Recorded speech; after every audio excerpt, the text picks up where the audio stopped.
I'm Rachel Edidin. And I'm Miles Stokes. And we are the co-hosts of Rachel and Miles Explain the X-Men, a weekly podcast where we walk listeners through the ins, outs, and retcons of our favorite superhero soap opera. We're also the co-hosts of Rachel and Miles Review the X-Men, which you're watching right now, where we talk about the X-books that come out each week and tell you all about them. This week, mercifully, we've only got 3, and actually only 2 of them are technically X-books, so want to blow through this really fast? Let's do it. Sounds good. So, number 1 of 3 this week, we have Death of Wolverine, the Weapon X Program, number 3. This one's written by Charles Soule, with art by Salvador Larroca, and colors by Frank Darmata. So, we've enjoyed this series so far a lot more than we expected to, given that it seems to be kind of a shameless cash-in. It's actually been really enjoyable. Yeah, and it's continuing that. This is a solid mid-arc issue. It's not particularly remarkable, but it's good, and it gets the story where it needs to go for things to continue. I will say I was expecting more from a Sabretooth fight. You'd think he would be, like, really a big deal for a Weapon X-focused story, but mainly there's just a lot of punching and a slight plot reveal. And speaking of plot reveals, okay, this is the spoiler alert for this issue and last one.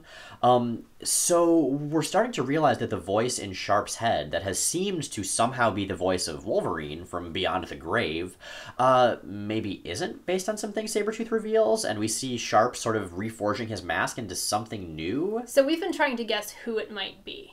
Miles's money is on Maverick, and my money is on Deadpool just because I don't trust Marvel.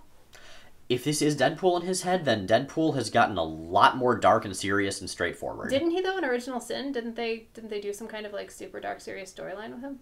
I don't know. I couldn't be bothered to read Original Sin or Deadpool. Oh my god, maybe Inversion Deadpool is just a really normal character. No, Inversion Deadpool is just a different kind of silly. But we digress. Point being, so speaking again of spoilers, we found out last issue that Neuro, who's been sort of the nice, gentle, happy member of the team, is actually a serial killer and kind of a mole in the team. And so seeing him play all nice and be all normal with everybody else is genuinely creepy. So I find what this series is doing, it's getting me a lot more invested than I thought in these characters and in what happens, in where this story's going to go. I gotta say, I find the story twists interesting. I find every twist in terms of the interpersonal dynamics and the characters unbelievably predictable. So I'm enjoying that angle of it a little bit less, but I'm finding the story interesting enough to keep me engaged. I will say, some of the characters, I think, I really hope they stick around. I have a feeling that, like, only Sharp's going to make it out of this one. Yeah. But there's a character... these guys have Doomed written all over them. They do. There's this character named Junk who's got these different junk genes activated, and at one point he's talking about, you know, some of the other characters out there. I got better powers. I got natural charm. I got a cool code name. Could be a hell of a lot worse. I think once this is all done, I'll go up to New York, join the Avengers. I'll be just fine. Don't ever say that, character in a comic. See, so doomed, all of these guys. Larroca's art on this is solid, but it's unremarkable. I feel like we've seen him do better. He could be doing better. I don't know if it's the schedule that the book is on or if the scripts just aren't quite there, but yeah. It's, again, solid but unremarkable, at least this time. Mm-hmm. Still curious to see what happens next. Next up, we've got All New X Factor number 17. This is written by Peter David, drawn by Carmine Di Giandomenico, and colored by Lee Luffridge. And, you know, I gotta say, this week is just kind of not grabbing me in general. This is an okay issue. It's not remarkable. It's not entertainingly terrible. It's solid. It's, you know, it's not grabbing me. It's not making me think I'm gonna miss the hell out of the series when it ends, but I don't regret having read it. Yeah, it's just sort of... There. It's toast. You know, you want it in your breakfast, but you don't really think about it very much.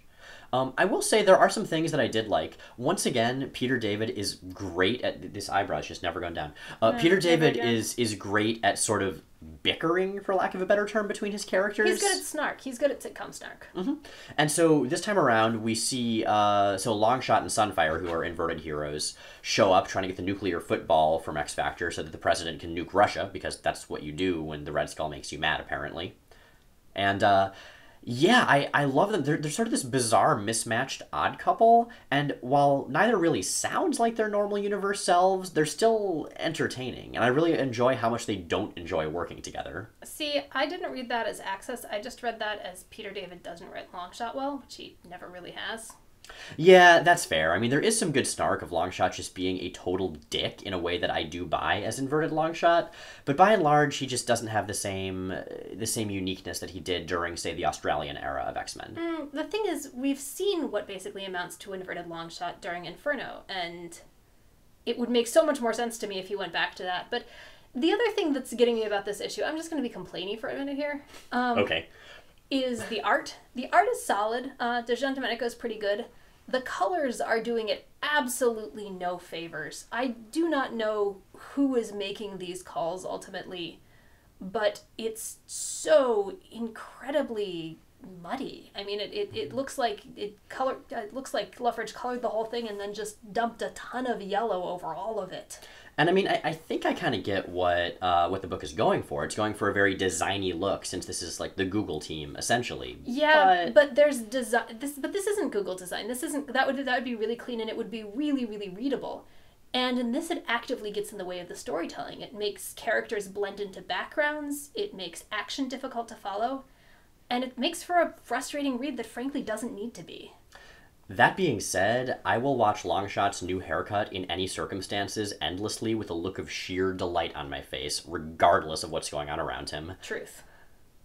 And finally, we have Axis Revolutions number 3. This has 2 stories, just like the first 2 issues did, and presumably the 4th issue will. The first is called Nice Shot. The writer's Ray Fox. Art is Pepe Larraz and Rodrigo Zayas, and Rochelle Rosenberg is on colors. It's a Kitty Pryde story. Once again, this is Axis, so everyone's inverted. And she robs a bank. And that's it. That's it. It's... You know, I would hesitate to even define this as a story. It is a Kitty Pryde scenario.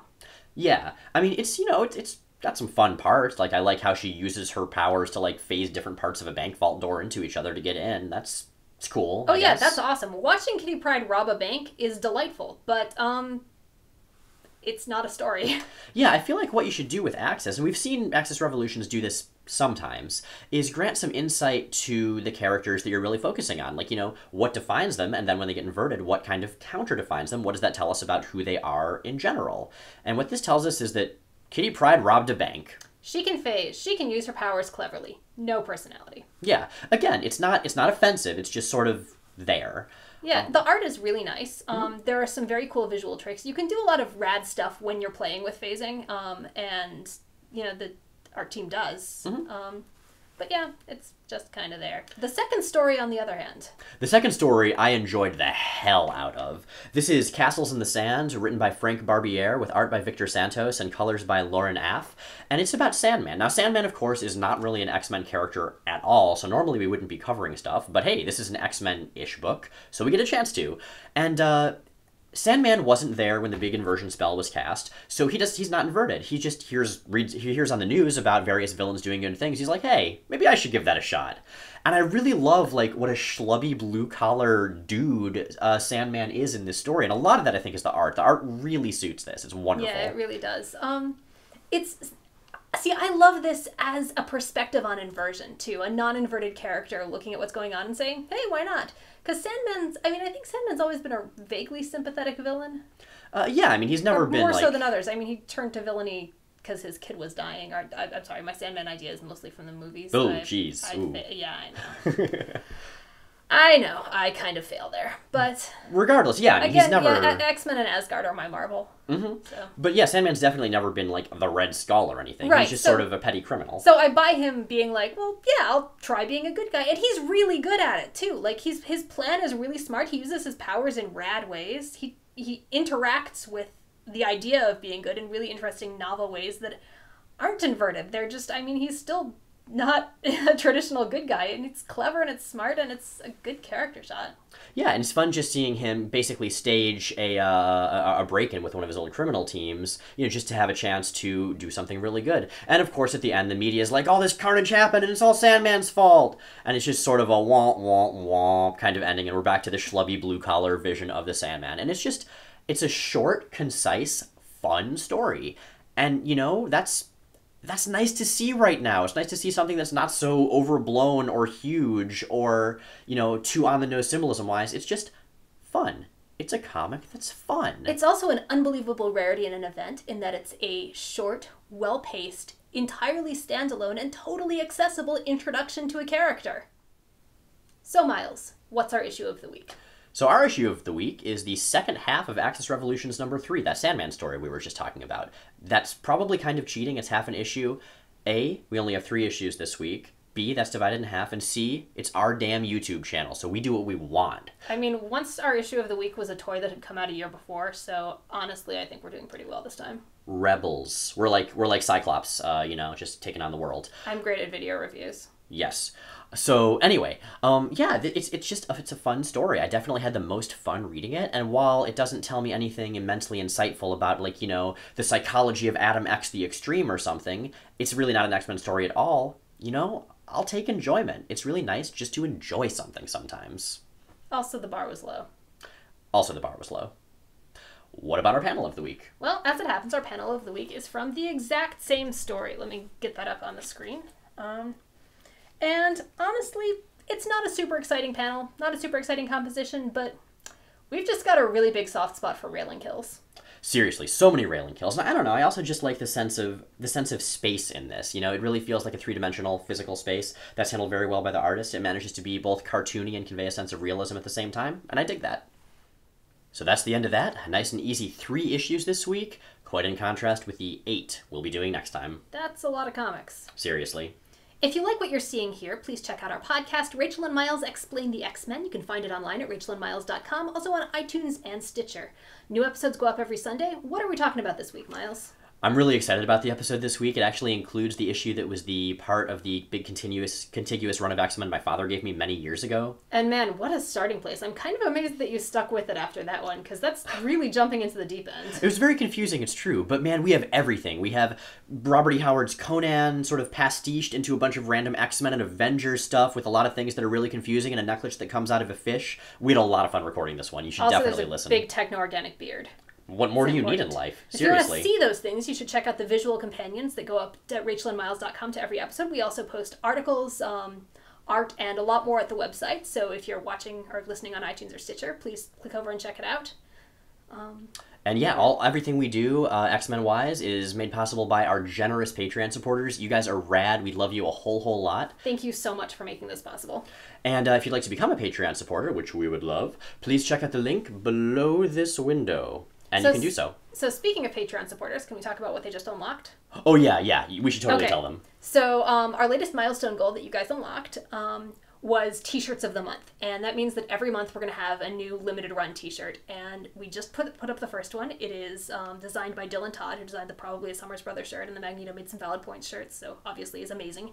And it is a reference to one of our very favorite Claremontisms from one of our very favorite New Mutants, and I'm actually just going to put it up on the screen for a second. Kabam! Check that out. So that's going to be up through January 5th if you want to go check it out, and then we'll then be replaced by something equally new and exciting.